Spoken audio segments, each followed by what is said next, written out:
Viruses के बारे में पढ़ रहे थे। हम स्टार्ट करते हैं कि वायरसेस का स्ट्रक्चर कैसा दिखता है। तो वायरस का स्ट्रक्चर कैसा होता है? वायरस के स्ट्रक्चर में एक प्रोटीन कोट होता है और एक न्यूक्लिक एसिड होता है। तो क्या है? तो प्रोटीन कोट को हम क्या बोलते हैं? कैप्सिड बोलते हैं। किसका मिलके बना होता है? कैप्सोमियर्स का मिलके बना होता है। Capsomeres are the small sub units of capsid and capsid is a protein coat protect the nucleic acid. Okay, these capsomere are arranged in helical or the polyhedral geometric form.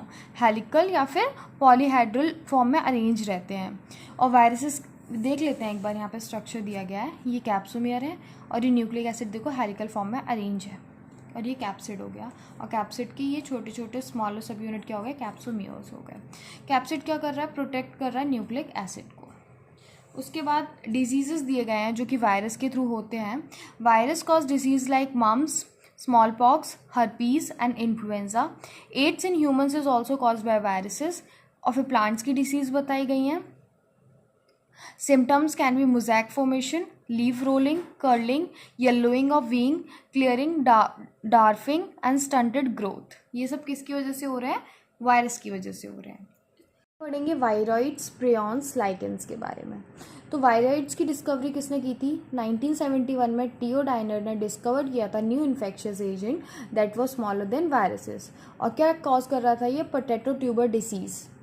और it was found to be have a free RNA. मतलब हमने viruses के पास पढ़ा था कि इनके पास protein code होता है और न्यूक्लिक एसिड होता है, पर वायरॉइड्स के पास क्या होता है? सिर्फ फ्री आरएनए होता है, प्रोटीन कोड नहीं होता है। It lack the protein code that is found in viruses, hence named viroids. और इनका जो फ्री आरएनए होता है, इनका जो आरएनए होता है वायरॉइड्स का, वो लो मॉलिक्यूलर वेट का होता है। ओके, सिर्फ क्या याद रखना है? इसकी डिस्कवरी किसने की थी? टियो डाइनर ने की थी। उसके बाद क्या याद रखना है? कि इनके पास प्रोटीन कोड नहीं होता है, इनके पास सिर्फ फ्री आरएनए होता है।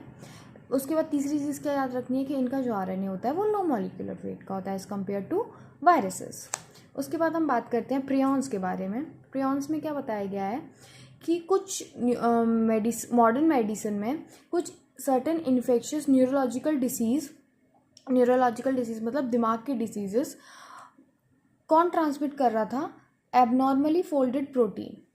एबनॉर्मली फोल्डेड प्रोटीन मतलब इसके पास क्या नहीं है? न्यूक्लिक एसिड नहीं है, सिर्फ एबनॉर्मली फोल्डेड प्रोटीन है। और इसका जो वेट था वो किसके सिमिलर था?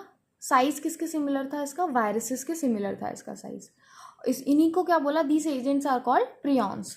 और सबसे ज़्यादा नोटेबल डिसीज कौन सी थी प्रियॉन्स की? Bovine spongiform encephalopathy, BSE, commonly called as mad cow disease in cattles. और इसका एनालॉग क्या था ह्यूमंस में? It's analog variant is sir Jakob disease, CGD, in humans. Okay, उसके बाद हम पढ़ते हैं लाइकेंस के बारे में। लाइकेंस क्या है? Lichens are the symbiotic association, mutually useful association. Symbiotic मतलब दोनों को फ़ायदा हो रहा है। ये किसका एसोसिएशन है? सबसे पहले एल्गी का और फंजाई का। तो इसमें एल्गी को भी फ़ायदा हो रहा है, फंजाई को भी फ़ायदा हो रहा है, इसीलिए हम इसको क्या बोलते हैं? Mutually useful association between algae and fungi. The algal component को is known as phycobiont and the fungal component is known as mycobiont, which are autotrophic and heterotrophic. Autotrophic क्या है? एल्गी है मतलब फाइकोबायोंट, एंड हेटरोट्रॉपिक क्या है? Mycobiont respectively. Algae prepare food for fungi. Algae क्या बनाती है? खाना बनाती है, क्योंकि वो ऑटोट्रॉपिक है। और फंगस क्या करता है? Fungus provide shelter and absorb mineral nutrients and water for its partner मतलब एल्गी।